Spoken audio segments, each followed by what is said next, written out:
utiliza muito esse termo, que é síndrome metabólica, tá? Todo e qualquer paciente que tiver essas características, ao final da história clínica, vocês têm que colocar síndrome metabólica. Por quê? Porque senão, a história clínica vai estar errada, qualquer médico vai cobrar isso de vocês e vai dizer, olha, isso aí não está de acordo, isso aí não faz parte, você faltou o erro da história clínica, e sempre são por questões pequenas. Por quê? O que eu estou dizendo, né? O que eu estou fazendo referência? Quem nunca ouviu falar de síndrome metabólica é todo e qualquer conjunto de fatores de risco metabólico que se manifestam no indivíduo e aumentam as chances de desenvolver doença cardíaca, derrame, diabetes, entre outros. A síndrome metabólica tem como base principal a resistência à ação da insulina, certo? Também pode ser reconhecida como síndrome de resistência à insulina. Então, o que acontece? Você tem um paciente que o início, a base de tudo dele é exatamente essa resistência à insulina, tá? Só que não só isso, outros fatores que a gente analisa o quadro são, principalmente, hipertensão arterial, dislipidemia, ok? Para fechar um diagnóstico de síndrome metabólica. Mas alguns outros fatores contribuem para que isso aconteça, genético, excesso de peso, ausência de atividade física, tudo faz parte. Prof, como é que eu faço o diagnóstico, né, de um paciente com síndrome metabólica? Então, teve muita discussão em relação à síndrome metabólica, e o que aconteceu? A Organização Mundial da Saúde resolveu colocar alguns parâmetros para que melhor fosse evidenciada a síndrome metabólica.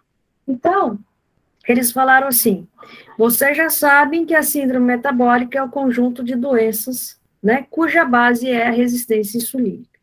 Tudo bem, sabe-se que tem uma dificuldade da ação da insulina e que isso pode levar a outras manifestações. Só que não existe um critério, ou um único critério, tá? Então, por isso que a Organização Mundial e o NCEP, né, que foi lá o NCEP americano, decidiram dizer assim, vamos patentear e botar o que é referência para critério de síndrome metabólica. O que é que o Brasil fez?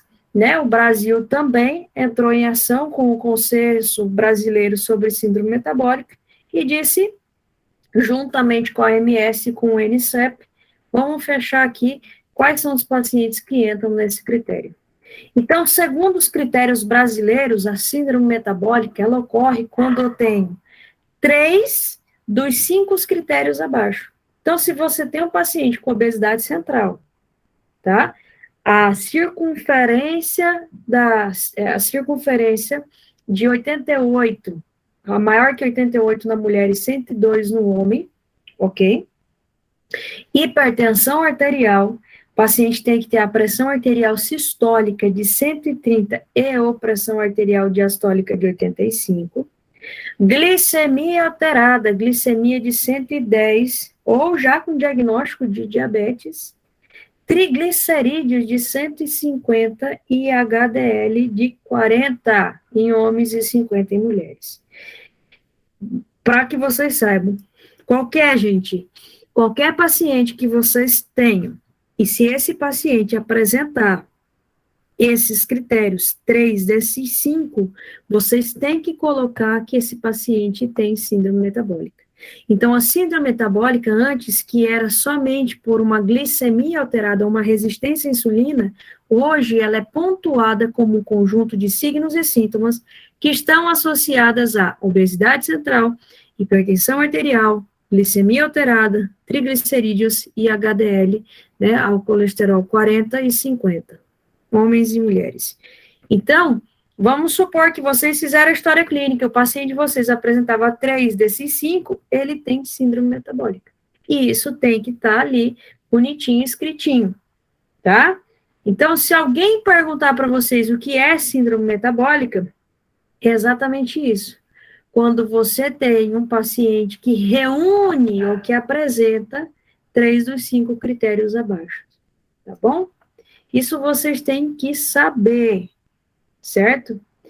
Gente, fora isso tudo, o que é importante com esses pacientes, a gente sempre deve avaliar, né, o histórico familiar, o estilo de vida, porque são pacientes que não têm frequência o hábito de fazer atividade física, alimentação completamente desregulada ou desequilibrada, ok?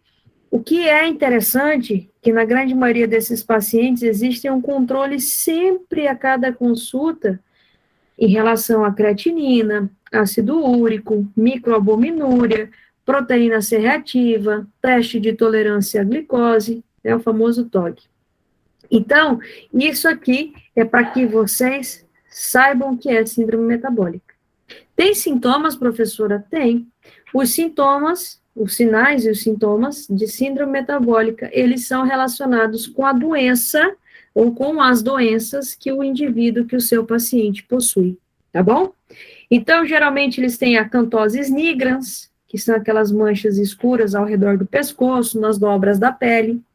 Eles vão apresentar obesidade, né, com aquele acúmulo de gordura abdominal, o cansaço, uma dificuldade para respirar, para dormir, dor no joelho, tornozelo, vão ter diabetes, ou vão apresentar uma boca seca, uma tontura, cansaço, urinar em excesso, pressão alta, né, vai cursar com dor de cabeça, tontura, zumbido no ouvido, lembrando que zumbido no ouvido também apresenta por estresse, tá? E, claro, quando eu tenho um aumento de colesterol, triglicerídeo, geralmente eu consigo, na inspeção, observar, porque o meu paciente, ele tem bolinhas de gordura na pele, tá? Que são chamadas de chantelasmas. São aquelas pequenas bolinhas que ficam na pálpebra. Então, ele tem sintomas, e os sintomas, e os signos e os sintomas são referentes a cada processo, a cada doença relacionada à síndrome metabólica. Isso eu não podia deixar de falar, tá? Então, se ele tem 3 desses 5 abaixo, ele já está no contexto de síndrome metabólica. E vocês sabem que isso aí é um fator de risco grandiosíssimo para todo e qualquer outro processo patológico. Agora, vocês sabem o que é síndrome metabólica?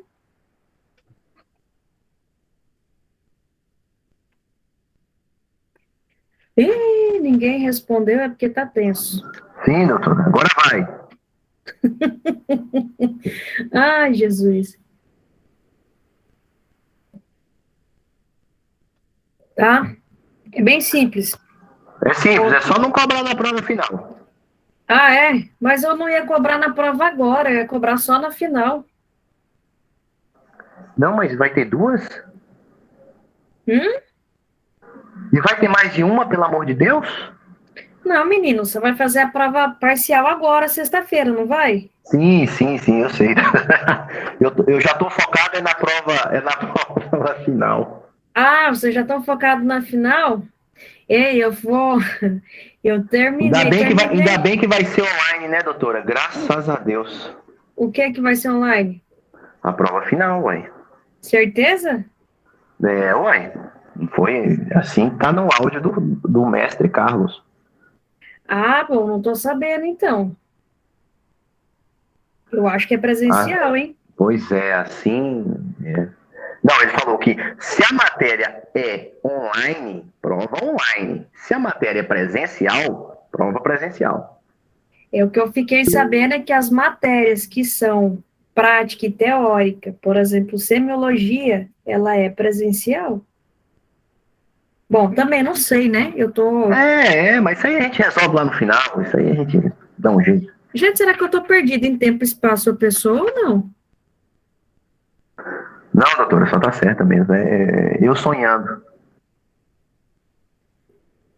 Eu já ia falar, uai, gente, como é que. Agora eu que fiquei doida, agora eu que não sei o que é que tá certo mais. Não, a senhora tá certa, doutora. A senhora tá certa. Não, é porque surgiu até uma outra conversa aí, né? Inclusive hoje, na aula de anapopato. Mas vamos ver. Sei lá pra frente, já tem muita coisa, já tem muito tempo ainda. Mas deixa isso ir lá pra frente. Ah, bom, não tô sabendo, não. Tá vendo? Eu sou a última a saber das coisas. Não, a senhora que tá em Pedro Juan, a senhora que é a primeira a saber. Sou nada, menino. Eu não tô em PJC, não. Não tá, não? Tô nada. Mas a senhora também, a senhora parece com o meu pé de cachorro, só vive no mundo? Porque eu sou uma pessoa do mundo. Tá certíssimo, ganha dinheiro. Se fosse, é nada. Tá bom, doutora, tá certo. Olha, gente, se mudar alguma coisa, vocês me avisem, viu?